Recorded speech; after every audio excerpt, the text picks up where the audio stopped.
Good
morning. Welcome to Tony Commander Glapohkpa Chesson talk show on this beautiful Saturday morning, August the 25th, 2023. When monkey jam, it can eat pepper. What does that mean? That's our old Liberian slang. It means when things get tough, the tough get going. Let me bring my correspondent from Liberia in Mrs. Samuel Wilker. Today is a beautiful day. Sam, what's up? Man, good morning, Roy. Good morning. How is it?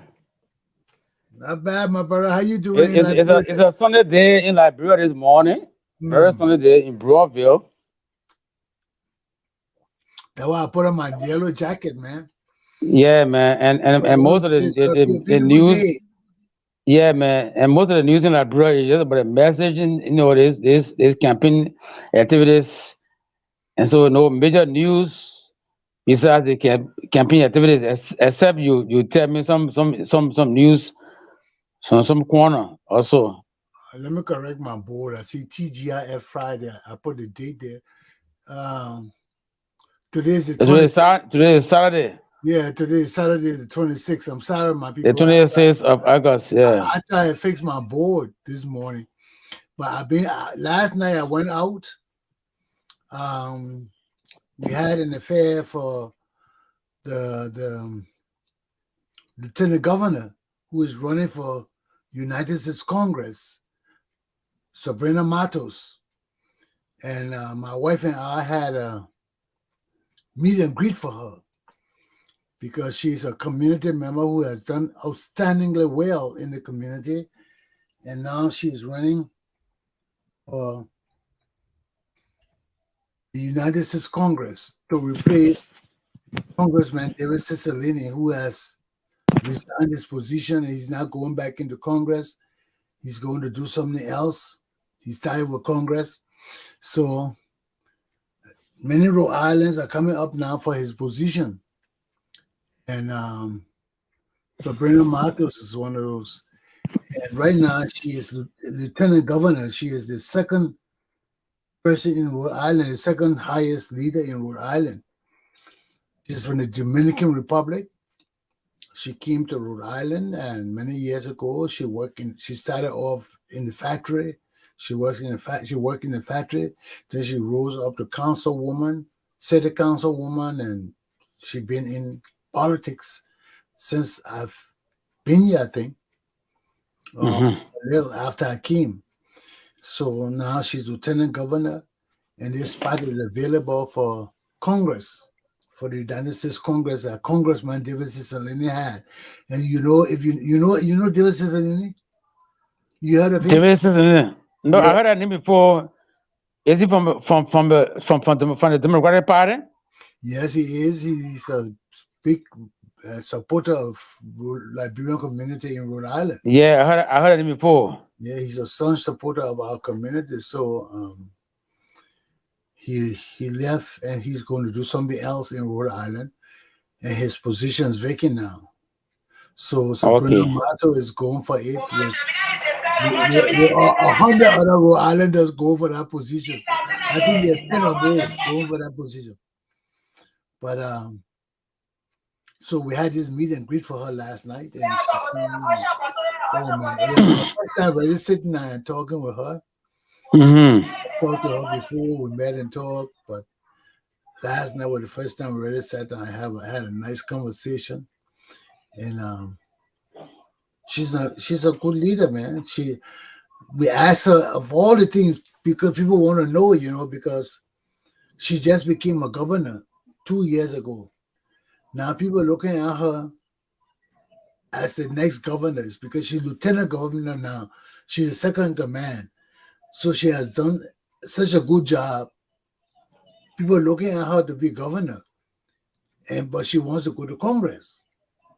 So people asked her, one or two people asked her last night at the meet and greet,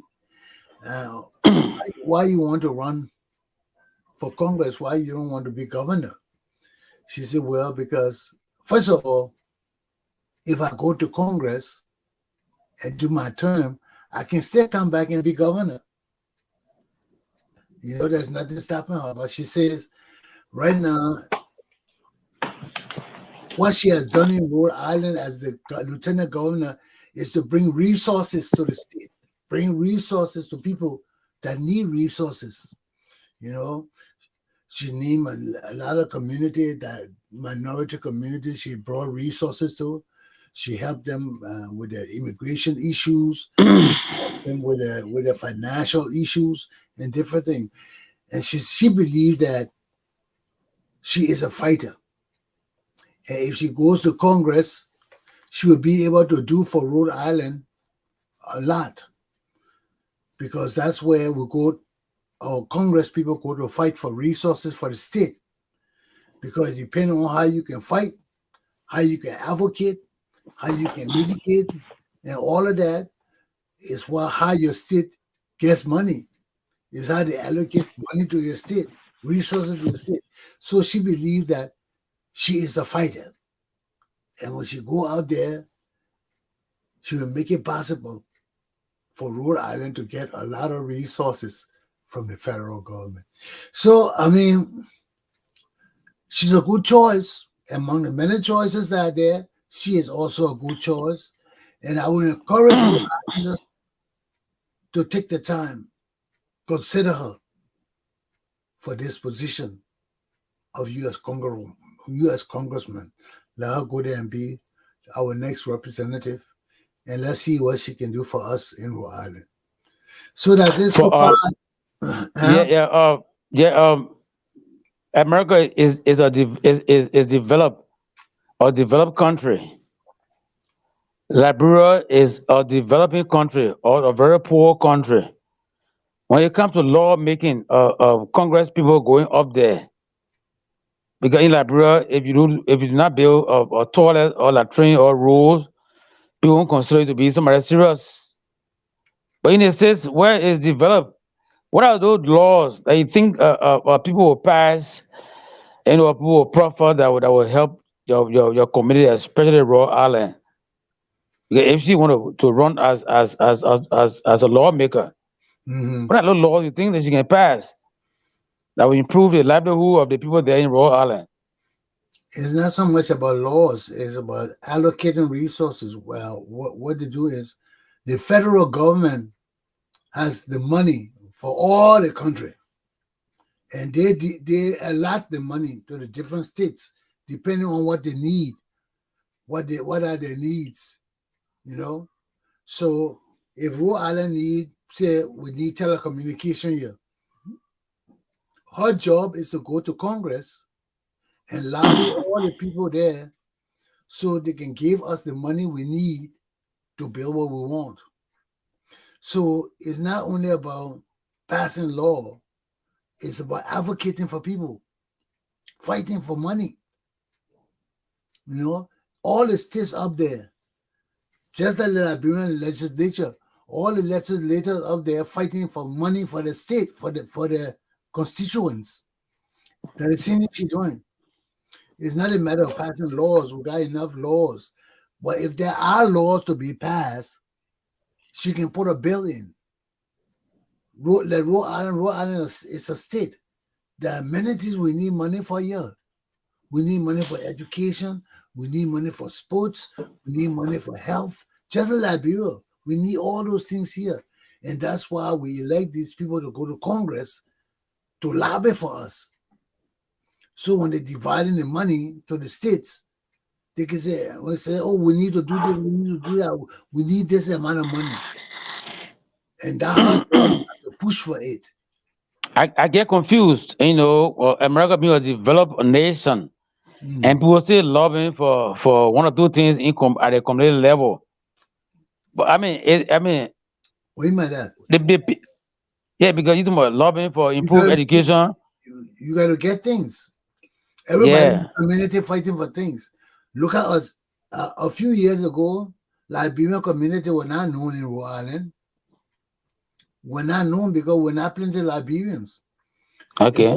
It wasn't until our Civil War when America started bringing Liberians to America and bringing them to Rhode Island. They didn't know where to put them, but there were Liberians in Rhode Island.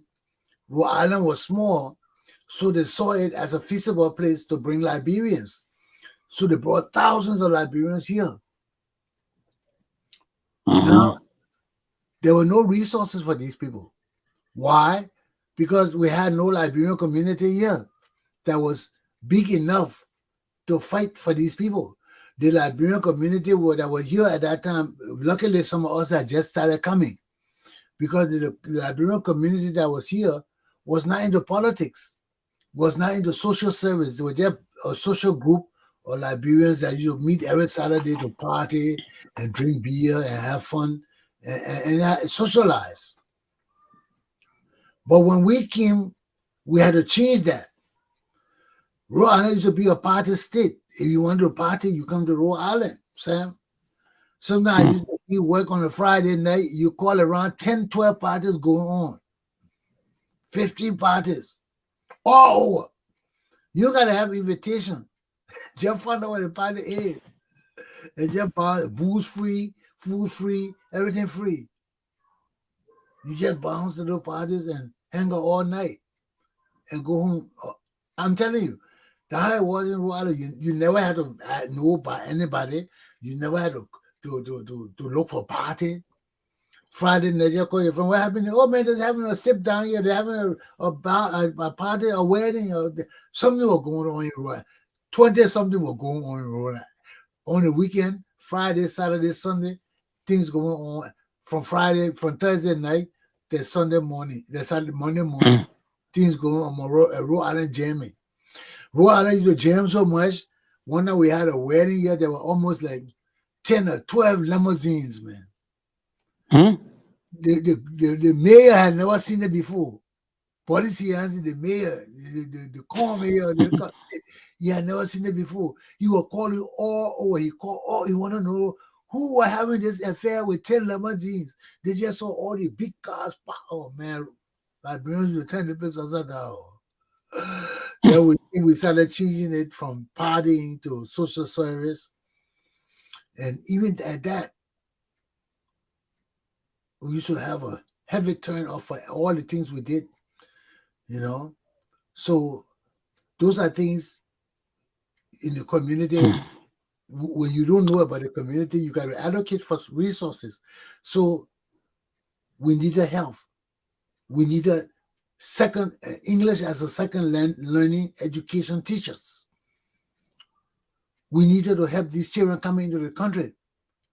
The state didn't care about them. Yes, they did care about them sometimes, but when I say they didn't care about them, when they don't know you, they don't care about you. If you don't have people to advocate for you, to tell the mayor, hey, mayor, we here, hello, we here, the mayor will not know you here and he wouldn't care. So that's why they talk about advocating. Because when all these people were coming to Liberia, we had no Liberian community here. So they were just dumping all these people in. The resources were there, but people had to advocate for them. You know, if they just drop them, if you don't have nobody to guide and direct them, they had one institute that they were letting take care of all the immigrants that come. But the institute could not handle them because they were white people. They couldn't speak Bassa, they couldn't speak Guido, they couldn't speak Loma, they couldn't speak Pele, They couldn't speak Liberian languages. They couldn't even speak Liberian English. So how you understand these people to help them? How you communicate with them? They couldn't. So that's where the Liberian community had to step in. We had to provide translators, people who speak the different dialects, which had to help with even speaking English, because our English different from the people English here. So we had to go to our people to talk to them, to get them to enroll in the school. So that's how you fight for resources. Because if you don't have anybody here to fight for you, you die. Because just imagine, every country in the world is in America. Many countries in the world, there are people in Rhode Island, and all of them got big communities. Like we got a Liberian community. One time we were 12,000. Yeah. Now we got to fight for the resources. If they're giving us scholarship, they're giving it to everybody in the country. You don't fight for it, you don't get it. They will not come and say, oh, we allocated 10 scholarship for Liberian community, 10 scholarship for Bassa community, 10, for Ghanaian community. 10, they don't do it like that. They just say, we got 50 scholarships. You'll fight for it.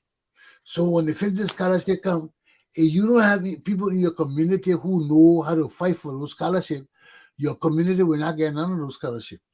Because other community got leaders in their community who know how to fight for those scholarships, who know where to go for the government to get in the scholarship. So if you don't have nobody advocating for you and speaking for you, your government, your community will not get none of those scholarships. They will go to other communities. So then I'm confused. As great as America is when it comes to profiling, community profiling, human profiling, immigrants are moving into the country when it comes to profiling. So when it comes to profiling, you know what the person has weaknesses or strength, or what are they doing, or what are their career, or and stuff like that. So with all the immigrant moving to America at the time, there's nothing they're profiling to know the activities. They're not a job of government to monitor people. They're not a job that job is for people in the community. That way they got different groups in the community. They got different social. They got United Way. You ever have a United Way? You ever have a Red Cross? You ever have a Yeah, no, Red Cross. Yeah, Red Cross does that. Those are And people that go to these immigrants and help them. The government can't do everything. The resources are there.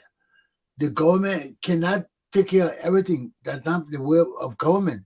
In this country, that's not the way government, not like Liberia government, to take care of all the issues in the society. No. What government does, government allocate money for certain communities. Now, the immigration thing, the government will be involved as far as the law is involved. Are they legal to come to the country? If they come to the country, where would they settle? You can't settle anywhere. You can't settle. That's why all the immigrants coming from South America, they still at the border. They can't come into America because they got to find out where these people going, who they're going to stay with. Do you have a job? The government not coming to support you. That's not the purpose of the government. In Liberia, we got a different idea of government. We think government is supposed to support us, but that's not what government is for. Government is to regulate things and divide the wealth of the country so people and groups can benefit from it.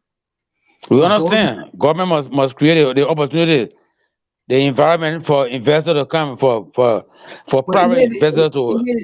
Even if they create the opportunity, groups in society got to step to the plate to initiate these programs. Government can't do that. Government can do so far, and no more government will only the immigration aspect. Maybe government will be responsible for settling people. If government bring all the people, say people in a war zone area, and America go there and say, okay, we'll take 10,000 people and bring them as refugees. The government is responsible for those 10,000 people to give them area to settle, to give them opportunity to jobs and things like that. But they also depend on people in America from those countries because we are Americans. We don't speak Spanish. Yes, there are Spanish speaking people in this country, but basically, we speak English here. Nowadays, Spanish is a second language because a lot of people speaking Spanish in America now. Okay, we are surrounded by Spanish nations, so Spanish is like a second language now. That's why when you go everywhere, they got people who can speak Spanish. A lot of Americans can speak Spanish, so translating Spanish is not really a problem like it used to be 10 years ago when I first came here. 10 years ago, 12 years ago, 15 years ago, it was a problem for government. They had to find a translator. Now, a lot of people can translate Spanish, because we got a lot of Spanish speaking people here. So that the resources and everything in this country is distributed. Every state got their own resources. When you talk about America now, don't think you only got one government. You got two governments in America. You got state government and you got federal government. State government is responsible for all the things in the state. Okay? The federal government is just there as a blanket over all the states to do things and regulate the states. So we can make sure that there's equality between the states, that the wealth of the nation are shared equally. You know, Can the federal government interfere in state governance? yes, to certain extent. To certain extent, you have federal obligations and you have state obligations. Okay, crime and things like that, the federal government monitors it too. So if there are things happening in the state that will impact the other states, then the federal government get involved. Okay, if there are things in the state that being transmitted to other states, like diseases and all those things, then the federal government can step in to monitor things. But they try to give the states freedom. The federal government don't like to interfere in the states. They like to give them their freedom to do what they want to do. The federal government only interferes under certain conditions, under certain situations. But that's why we have a constitution. When you read the American Constitution, it divides the constitution between state government and federal government. It gives the state government certain autonomy. You know what autonomy is? Huh? Yeah. So governance. Freedom, So yeah. So give you freedom, some yeah. certain freedom to control yourself. Some authority. That's authority, yeah. But when it comes to making money and taxes and all of that, that's strictly for the federal government. Collecting taxes, regulating who can pay taxes, who will not pay taxes, regulating citizenship, and all of that is fall within the purview of the Congress. Who can be citizen of America or who can't be citizen, the Congress decides that. Okay? When you can tax people and when you cannot tax people, Congress decides that. So those are certain duties allocated strictly for Congress. You see, they don't want the states playing with taxes. Because when states start playing with taxes, it can impact the economy. That's why they don't want nobody playing with the taxes economy but the federal government. We got one system under the federal government. So states cannot come and make their own laws. Like the other day in Rhode Island here, we just fixed, the state fixed a new highway. So the governor in Rhode Island decided to put a toll booth there. A toll booth is a tax. Whenever you collect money from people, it's a tax. You're taxing them. Okay? So she wanted to put a toll booth there. And I must have a question. I said, can the state do that? Can a governor do that? Because that impacts federal regulations. Okay. The reason why the federal government likes to regulate taxes and things like that is because we want a free flow through the state of people, of goods and supplies, sales, the commerce of the country. We want a free flow. We don't want states making laws that will hamper transportation, that will hamper air travel, that will hamper anything that will impact the commerce of the United States of America. So that what states can't handle taxes. They don't handle things that are germane to the finances of the federal government. Okay. So that is. They don't want everybody coming out and making foolish laws. When you look, that what the governor in Rhode Island were doing. They wanted trucks coming through Rhode Island to pay taxes, to pay toll. And people were saying, oh, man, we're paying no toll. What we got to come pay toll again for Rhode Island? So they had to evaluate that. Now, what is more confusing here is that America got death penalty, capital punishment, but they are telling other nations not to introduce those kind of punishment. So I mean, how is it understood in America? I don't understand. That's why you got to understand the American system of governance. America has two systems of governance. One is state and one is federal. All states do not condone capital punishment. Okay? When you commit federal crime, that's when the federal government, you come under the federal system. But if you don't commit federal crime, the federal government has nothing to do with you. You are under the state government. The federal government only interferes with you when you commit federal crimes. Like if you take drugs from Rhode Island and take it to Massachusetts, you cross the state border. Once you cross state border, you're committing federal crime. Okay? Okay, you deal with airplane. You steal airplane and things like that. Aviation come under federal government, federal laws. So certain things in America come on strictly under federal laws. And if you commit those crimes, you are under the federal government. So if the federal government of the United States condones capital punishment, killing, you will be killed. But not all states condone federal capital punishment. Not all states. Some states is not part of the law. They don't condone hanging and killing and all of that. They'll put you in jail for Is life. Rhode Island part of that capital punishment? Yeah, no, I don't think they can kill people in Rhode Island. They put you in jail for life.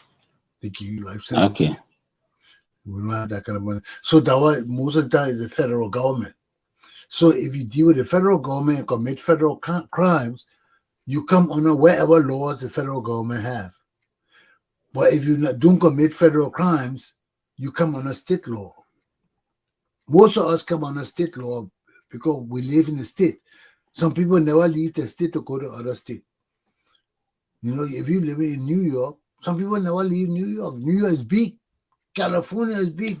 Just to travel from Los Angeles to San Diego, got miles, man. So some people may never leave the state all their lives. Some people will never leave their villages all their lives. They will stay in the village all their lives. They will never come to the city. Mm. Yeah. So how you can't count those people in nothing. So that's how it works, man.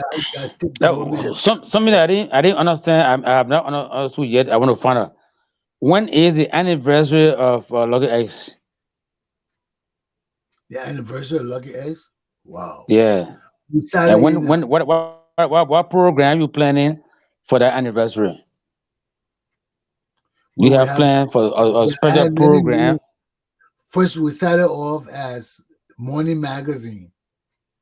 Hmm. That was the first thing we started off as. Then we went to Rhode Island Liberian newspaper, and then we came to Pepperbird magazine. So wherever they want to launch it, you can launch it in Liberia. But we're gonna do a time and when the anniversary, then we can have a program. If I you got. want to do it I in will look Rhode at. Island, I will look at the document for when I filed it with the state. I think that was in yeah, but it's 1973. a need, yeah, That was in because there's a 1973. need, you know, 73, Yeah. but you were 96, No. Oh, no. That was 83 again. 1973, 83. It was I year 83 83, or not?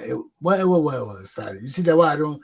I'm too old, Sam. I get mixed up with 85, all these dates. 85, I came to America 85. 1985 was I came to the America Nima 85. raid. That's when I came to America. Yeah, we're all was the Nima raid. I left the army in 85, 1994. the Kuyongba invasion, Yes, I was in America for that. 1985. I'm Yes, telling you now, I got it all record.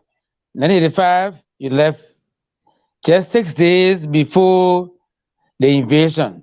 When people were declared non-productive, those some do right. You were trying to get at the Congo boys. So most of them were declared non-productive or citizens or civil servants, and they wow. asked you to resign. Huh? I remember, and they asked you to resign. You Me? left 6 days. They Yes, asked me did to. he? They never asked me to resign. Mm. I left. I know. Okay.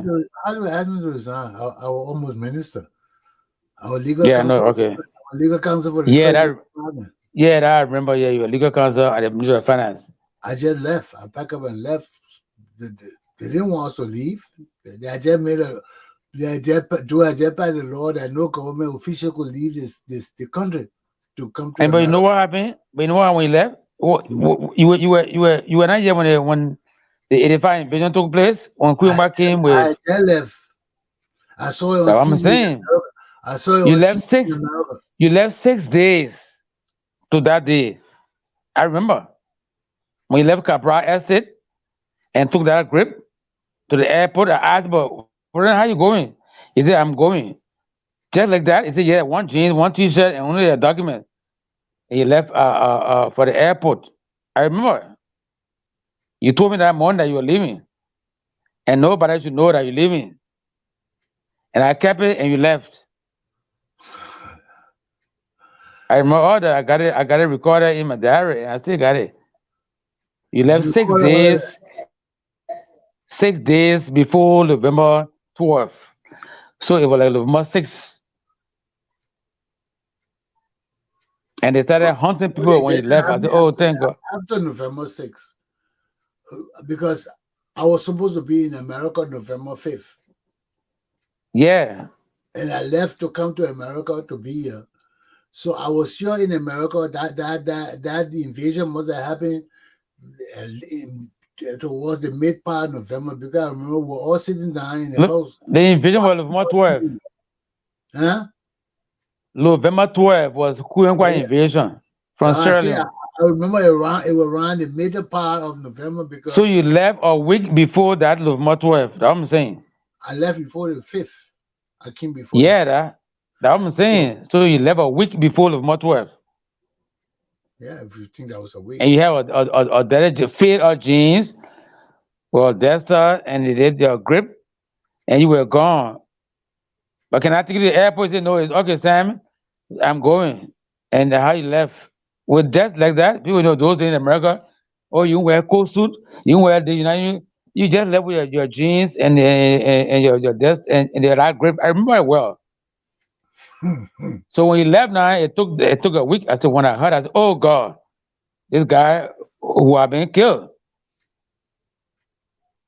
So it was like maybe the spirit speaking to you to leave. Maybe God asked you to leave that time. Yeah, I'm telling you. Because I think about it myself. What would happen if I was still in Liberia?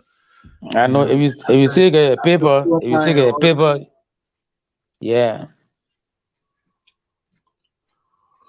Maybe I'm going to go to Charleston to the camp. You never know. You Well, know how would that, they right? leave when the coup took place, when things were not well, and the coup failed? So you couldn't even be part of it at that time. It wasn't properly planned. Yeah, and those guys went from house to house catching people Oh who were man, dancing. killing people. Yeah, they watched the Be video of who were rejoicing and dancing, and Yeah, for beheading house to house people. kill people. That was our country been through some terrible history. Mhm. Our people have died needlessly, man. Just because I remember hatred and all these bitterness. things. How And I do never we? got afraid. I was always in the street to see what's happening. I never like they say, you say, I say, this information. So I was always there to see things for myself. You're lucky you didn't get shot, man. We were all lucky for Yeah, that. I was very lucky because I tell you real thing, bro. When I left on Cape Man, 1990, 91, I went in the barracks. I want to look for a friend, one widow from Bapolo. And the thing I saw, God, what brought me here? My man, they were killing people and beheading people. And a friend from Tottenham, I spotted him, but he was looking for me to kill me. And what took me there, I don't know. I You're came out looking for of you to Paris. kill you. Yeah, my friend told me, man, the guy from Tottenham, Alfred, wanted, you're looking for you. But why now? Why are you looking for me? From high school joke, their friend they joking and think then he got angry. They make him an interior. So they kind of mission joke. See what? Alfred missed me. Alfred missed me. 1988, and he missed me 1980. I mean, 86. No, 96. Wow, It was my friend Winston Brown from Painesville told me, so man, you got a problem with Alfred. I said, I was only joking the high school thing, this high school joke. He said, be careful. Alfred's looking for you. And it didn't take 2 months. He went grand, then he died. wow. I got no problem with you. Just come friendly joke. And Yeah, so that had people die in Liberia. Sam, people die a like lot of that. people die. Yeah, for foolishness. Yeah. People hate you. You don't know they hate you. They come when you look at your door with soldiers and people to cut your head off, kill Mm. your wife, kill your children, kill the whole family. We have been through a situation, an era of death and bloodshed. When it will end, we don't know.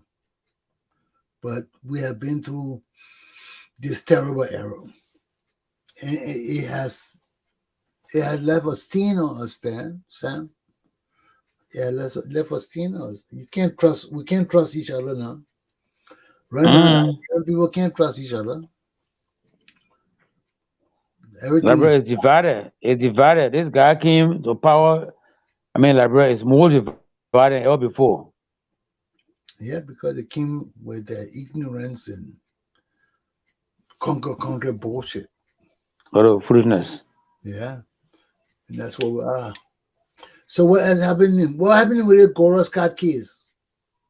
Monday is the case. This Monday on Oh, the you said 28th something. of Yes. yeah, Monday is the case. The August time of course opens Monday. So Goretzka case is the first on the table. So are they booing these campaigners? Well, you see that we are know that his days are numbered. That's why people booing him. But are they booing him or his I people remember too? those days when we started booing though. Yeah, but once you boo somebody, you boo if they boo your family or your friend, I mean they boo you. Huh. You have been booed. Yeah. I mean, if you come to if it happened in West Point and they couldn't give me a chance to speak. Yeah, so our Western were bad. They Uh-huh. took it So away. you see his stronghold, one of his strongholds according to him, and they can boo you. I mean, no more stronghold for West Point. West Point, the good and all divided. So understand that now your days are numbered. But we of them have left the people down. They Yes. let the people down, man. The stealing is unbearable. The stealing is uncheckable. Then you got people not getting paid. One group of people getting all the money. They're not complaining about pay. Then the mass of the people not getting paid. What happened to the staff workers at the They gotta temple? get it. They uh, uh, at the temple at the Capitol building. Mm-hmm. These Right? staffers, their allowance, their allowances were being delayed. They got a regular salary though, but they got a US dollars, component of their salary. That's what they're demanding. That if you do not get a salary, there's special session because special session is good money. The Swedish government, according to sources, are paying 20,000 each to these senators to come and pass the abortion law. Is So the that is staffers will get, Sam, you in your own mind, is that right? well, I will hear about Is child. that right? For No, government of a foreign nation to give our legislators 20,000 to pass a law that will favor their interests? Is that in the best interest of the my Liberian people? Liberia is being a puppet to the Western world. Not only a puppet, Liberia is a puppet. we got criminals, we got rogues. They're not Yeah, puppets, Sam. We got laws. We got laws. You see, when our people take and you not even pissed off about it. You just talking it for granted. Oh, no, they say they will get it. People no. to I'm not you should discussing be the issue, pissed but off it's with not these people correct here. because traditionally it didn't happen in Liberia. It won't happen. What? It will never happen.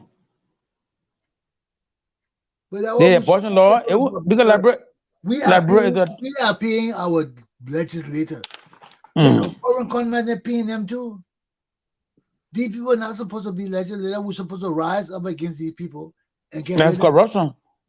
We're supposed to rise up against these people and get rid of them by any means necessary. That that's depriving the Liberian people. We pay you our money. Then you sitting there collecting money from foreigners to pass laws that were in their interest. These people need to die, man. Isn't that corruption? It's worse than corruption. They're treacherous. Because the Those Western are world is traitors. fighting the Western world is fighting corruption. Then at the same time, they, Sam, they, they Sam, are corrupting our mind. excuse me. Why y'all like to put things on other people? The Western world is not our world. They don't owe us nothing. They don't care about us. They can bribe our leaders. They can destroy our country. They don't owe us nothing. We owe ourselves. When our leaders sit down and do things for foreign nations, we are destroying ourselves. You can't blame the foreigners. What are you blaming the foreigners for? They're not for our country, not for the foreigners. But Why should it's an irony. It's ironical. It's an irony. what's the If you irony? say you fighting corruption, you sanction people for corruption, then your real partner, your real ally is corrupting people's mind. And you can't take action against them. So it's an irony. It becomes ironical. America is a big power. Your ally Sweden. Sweden is bribing somebody to pass certain law. And you sit there and not taking action. And you sanctioning somebody for stealing. So why can you sanction a Sweden for being corrupt and trying to corrupt our minds? I'm saying. You don't pay attention to my lessons, huh? You don't pay attention to my lessons. I told you all fingers are equal, but not equally equal. What do you think that means? The same thing with the world. You think America will take us over the white people? In your own mind, you think America will take Liberia or Africans over the Swedish people? No. Does America have the power to punish the Swedish people? No. The people got their independence. They're free. They're not only we that depend on people. Sweden not depending on America. Sweden, all the nations of the world depend on each other to a certain extent. And after that, you got to stand on your own or fall like a third world nation. We are the only people that depend on people forever. Like a leech. We cling on to people and don't want to let them go. Other countries not like that. Other people not like that. They want their own. They prefer their own. So when you're in a nation like our nation and other third world nations that have nothing, that have been enslaved and impoverished, we cling on people. We cling on the people and we think it's right. But it's not right. It's not right. But America has dominated and supported us forever. So whether it's right or wrong, to us, it's right because we are enslaved people and we need help because we cannot manage ourselves. It's evident. Look at our country. We can't manage ourselves. We have failed the self-independent program that the black people in America initiated for themselves when we went to Liberia. We have failed. We are no more an independent nation, and we cannot be an independent nation with dummies and ignoramuses leading our nation. We cannot be. And our whole continent is deceiving itself. You know, you got men wearing wigs like they bitches, and they want to be leaders of the nation. They can't be leader of the nation. They want to talk about freedom of the nation. How you free the nation from who? From yourself? You are the problem. You are the problem. You don't know who you are. You have an identity issue. And Liberians have overcome all of these things. But when our leaders bring us back right into these situations of mediocrity, of blindness, of backwardness, of inferiority, we suffer. And this is where we are. This is where we are. Our leaders have let us down, and they do it time and time again because our people are blind too. They have no knowledge of what is right and good for them. So they accept anything, any lies, any betrayal, any treachery. It's not right. The time of the Liberian people is now. These people must be punished. They must be brought down. They must be made to know that we got laws. We got laws. And it means something to us. And they cannot be trampled upon and will not be trampled upon. Because we ourselves are people of integrity, of people of the law, of people of freedom and justice. But can we demonstrate that? Have we demonstrated that? We haven't. We haven't. And this is where we must reel ourselves back in and start anew.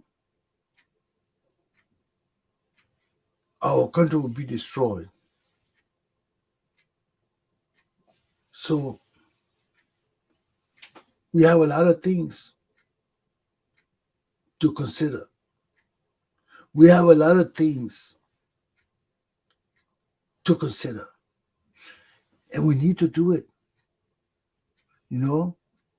Because this situation we're in right now, this electoral process, we must ensure that whoever we choose as our leader will yield us positive fruits in the next few years, will lead us into a different direction than what our nation has been in, will govern us far better than we have been governed by the rogues and criminals since the end of our civil war. Where do we stand? We as a people must understand too that these rogues and criminals among us cannot surface in government positions. These rogues and criminals among us must be punished.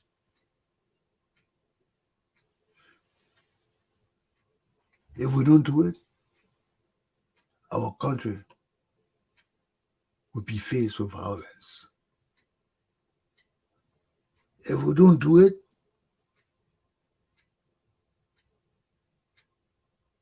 our nation will suffer great losses.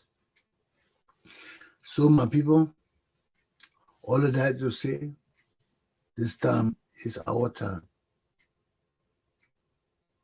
This nation is our nation. This destiny is our destiny. And if we don't take control of it like real men and women, we can suffer in the near and distant futures. What is our position? What is our stance? What is our interest in all of this? Our luta continua. The struggle must go on with the hope and dreams of changing our nation from a lawless nation ruled by grown-up boys into a nation with people of hope, of joy and understanding and hard work. That's my class for this morning. I can only encourage my people to do what we need to do to raise ourselves and our minds and our bodies from this low estate to a better state of existence. We got to do all of this within the confines of our laws, those things that govern and direct us, those things that strive to make us as one people under the law, justice, equality, freedom, peace, love, all these things. My class is done. I'll see you on next week. Be sure to govern yourselves accordingly and take time. Take time, my people. Nothing is what we want it to be, but how He wants it to be. Take heed and govern yourselves accordingly. I'll see you on Monday.